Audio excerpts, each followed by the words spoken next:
Bandeko babolingo wana ezali sasa yipika kangai ser na bino Coco Madera. Coco Madera azali membre ya unique. Kasi nazali ko bengi sabino le 10 juin na Bruxelles poete molulu ya makasi ya bandeko na biso ya Pariko bazali ko sala réunion ya munene elongo na bana ekolo Congo. Yango nazali ko benga yo, nazali ko kanga yo na bilamba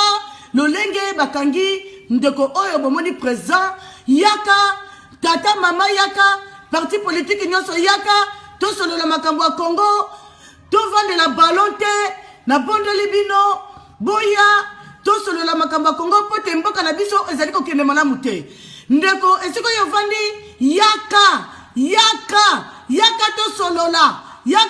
la le 10 na Bruxelles yaka to solo la Pariko bengi bino yaka na kombo ya Congo na bengi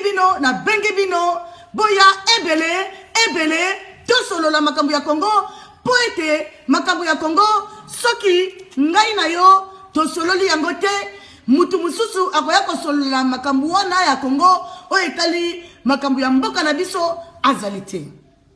na yango sasa yipi nazali ko benga ba parti politique nyonso nazali ko benga bana ekolo Congo nyonso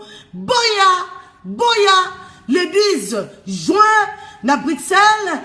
bino moko bokomona ba adresse zali ko leka wana parce que tu ko changer pe salle il fallait que ça na ULB mais to changer salle donc boya ebele na pamboli ba combattant nyonso et puis na pamboli ba résistant nyonso pe na pamboli bino en tout cas boya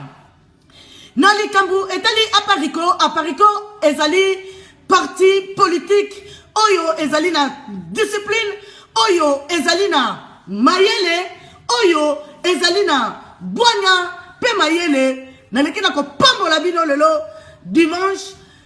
na mokona lelo ingeta yaka ale toleka